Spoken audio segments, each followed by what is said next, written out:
এক কাপ গুঁড়ো দুধের সাথে কিছু উপাদান মিশিয়ে এই সুস্বাদু সন্দেশটি তৈরি করেছি। আসসালামু আলাইকুম everyone, welcome to my channel. নতুন রেসিপির ভিডিও নিয়ে আবারও চলে এসেছি আপনাদের সামনে। আজ নিয়ে এসেছি সুস্বাদু একটি সন্দেশ রেসিপি। খুবই অল্প সময় এবং অল্প কিছু উপকরণেই এই সন্দেশটি তৈরি করে ফেলা যায়। দোকানের মতো পারফেক্ট স্বাদের এই সন্দেশটি তৈরি করতে হলে পুরো রেসিপিটি ভালোভাবে দেখে নিন। এই সন্দেশ তৈরি করার জন্য চুলায় চলে এসেছি। প্রথমে চুলায় একটি প্যান বসিয়ে দিয়েছি, এর মধ্যে দিয়ে দিয়েছি 1 কাপ ময়দা। আর এখানে অবশ্যই ময়দাটা দেওয়ার চেষ্টা করবেন, আটা দিলে পারফেক্ট স্বাদ পাওয়া যাবে না। চুলার আঁচটা লতে রেখে এই ময়দাগুলোকে কিছুক্ষণ ভেজে নিচ্ছি। এই 1 কাপ ময়দাকে আমি প্রায় 2-3 মিনিট সময় ধরে অল্প আঁচে ভেজে নিয়েছি। আর সেদিকে লক্ষ্য রাখতে হবে যেন এই ময়দাটা আবার লাল লাল হয়ে না যায়, সেজন্য চুলার আঁচটা অল্পতে রেখেই অনবরত নেড়েচেড়ে এটাকে ভেজে নিচ্ছি। দেখুন এর মধ্যে অনেকটাই ভাজা ভাজা হয়ে এসেছে। যেন লাল হয়ে না যায় সেজন্য আমি সতর্কতার সাথে অল্প আছে অনবরত নেড়েচেড়ে এটাকে ভেজে নিচ্ছি, কারণ পারফেক্ট ভাজা না হলে সন্দেশটা খেতে ভালো লাগবে না। সেজন্য অনবরত নেড়েচেড়ে ভেজে নিতে হবে। দেখুন এর মধ্যে অনেকটাই ভাজা হয়ে এসেছে। অল্প আছে 2-3 মিনিট ভাজার পর এটাকে চুলা থেকে তুলে নিচ্ছি। চুলা থেকে তুলে এটাকে ঠান্ডা করে নিচ্ছি। এদিকে চুলায় আবারও প্যান বসিয়ে দিয়েছি।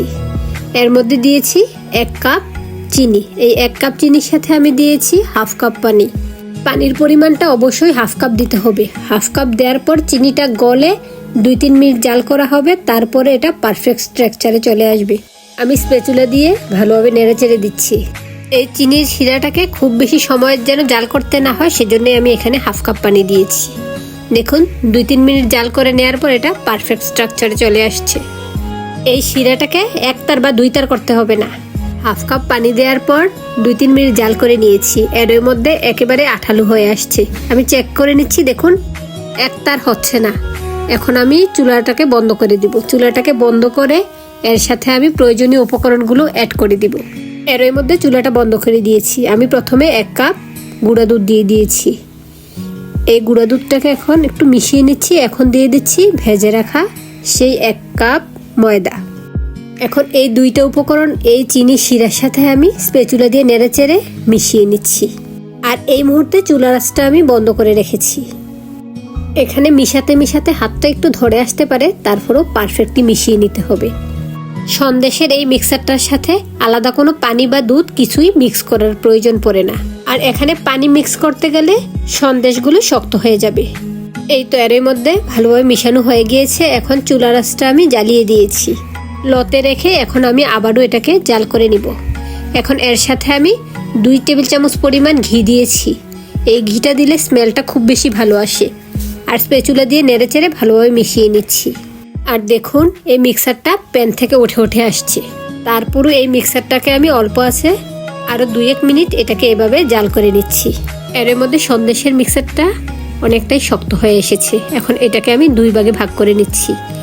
1 ভাগ প্রথমে আমি তুলে রেখে দিচ্ছি এবং অন্য ভাগটাকে এখন আমি আবারও জাল করে নিচ্ছি। এখন এই অংশটার সাথে আমি প্রথমে মিশিয়ে দিচ্ছি পেস্তা বাদাম কুচি। পরিমাণটা আমি বলে দেইনি, আপনারা আপনাদের পছন্দ অনুযায়ী দিয়ে নেবেন। এখন দিয়ে নিচ্ছি খেজুরের টুকরা। খেজুরগুলোকে আমি ছোট ছোট করে টুকরা করে দিয়ে দিচ্ছি। এই সবগুলো উপকরণ মিশিয়ে দেওয়া শেষে এখন দিয়ে দিচ্ছি 1/2 চা চামচ পরিমাণ এলাচ গুঁড়ো। এই বাদাম এবং খেজুর দেওয়ার পর ভালোভাবে মিশিয়ে দিচ্ছি। আপনারা আপনাদের পছন্দ মতো অন্য কোনো বাদামও অ্যাড করে দিতে পারেন। আর পরিমাণগুলো আপনাদের পছন্দ অনুযায়ী দিয়ে নেবেন। ভালোভাবে মিশানো শেষে এই অংশটাকে আমি রোল আকার করে একটা ক্লিন পলির উপর রেখে নিচ্ছি। এই অংশটা কিছুটা ঠান্ডা হয়ে এসেছে। তারপর আমি এই পলির উপর রেখে নিচ্ছি। আমি এই পলিটাকে পেঁচিয়ে দিচ্ছি। আর এটাকে আমি স্কোয়ার রাখার চেষ্টা করছি, সেজন্য আমি 2 হাত দিয়ে চেপে চেপে এটাকে স্কোয়ার করে নিচ্ছি। এখন এই অংশটাকে আমি এক পাশে রেখে দিব এবং যেই অংশটা আমি তুলে রেখেছিলাম সেই অংশটাকেও আবারও ক্লিন পেপারের উপর রেখে নিচ্ছি।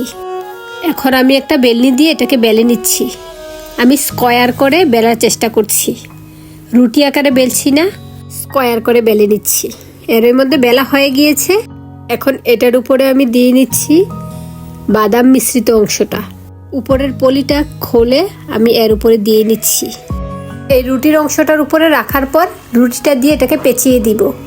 বাদামের অংশটাকে মাঝে রেখে ওই অংশটা দিয়ে এটাকে পেঁচিয়ে নিচ্ছি। ভিডিওটা ভালোভাবে লক্ষ্য করলে বুঝতে পারবেন কিভাবে এটাকে রেডি করে নিচ্ছি। সব কিছু তো মুখে বুঝিয়ে বলা যায় না, সেজন্য ভিডিওটাও ভালোভাবে দেখতে হবে। এই ক্লিন পলিটা দিয়ে পেঁচিয়ে নেওয়া শেষে সাইডের অংশটাকে মিশিয়ে দিচ্ছি। দুই পাশের অংশটাকেও আমি ভালোভাবে মিশিয়ে দিচ্ছি। ভালোভাবে মিশিয়ে সাইডটাকে মিলিয়ে দেওয়ার পর এখন আবারও ক্লিন পলিটা দিয়ে এটাকে পেঁচিয়ে নিচ্ছি। এটাকে এভাবে পেঁচিয়ে আমি 1 ঘন্টার মতো সময় রেখে দিব, যেন এটা একেবারে ঠান্ডা হয়ে যায়। একেবারে ঠান্ডা হওয়ার পরে আমি এটাকে কেটে নিব। আর আমি হাত দিয়ে চেপে চেপে দিচ্ছি যেন এটা স্কোয়ার শেপে থাকে। আর এটাকে ঠান্ডা করার জন্য প্রয়োজনে আপনারা নর্মাল ফ্রিজে রাখতে পারেন। এখন পলিটা দিয়ে ভালোভাবে পেঁচিয়ে নিচ্ছি, সাইডের অংশগুলোও আমি পেঁচিয়ে নিচ্ছি। এখন এটাকে ঠান্ডা হতে রেখে দিচ্ছি। ঠান্ডা হওয়ার পর আমি বের করে কেটে নিব। আমি নর্মাল ফ্রিজে রেখে এটাকে ঠান্ডা করে নিয়েছি। এখন উপরের পলিটা খুলে আমি একটা নাইফের সাহায্যে এটাকে কেটে নিচ্ছি। আমি পাতলা পাতলা করে সন্দেশগুলোকে কেটে নিচ্ছি। এই বাদামের সন্দেশটা খুবই বেশি মজাদার, দোকানের সন্দেশগুলোকেও হার মানায়। আপনারা আমার রেসিপিটি ফলো করে এই বাদামের সন্দেশটি বানিয়ে নেবেন। যদি বানিয়ে থাকেন তাহলে আমাকে কমেন্টে জানিয়ে দিবেন আপনাদের সন্দেশগুলো খেতে কেমন হয়েছে। আমার বানানো এই সন্দেশটা খেতে অনেক বেশি মজাদার হয়েছে। আমার ছেলেরা অনেক পছন্দ করেছে, একেবারে দোকানের মতো পারফেক্ট হয়েছে। আশা করি ভিডিওটি ভালো লেগেছে। আবার চলে আসবো অন্য কোনো নতুন রেসিপির ভিডিও নিয়ে। সেই পর্যন্ত সবাই ভালো থাকবেন, সুস্থ থাকবেন। আল্লাহ হাফেজ, আসসালামু আলাইকুম।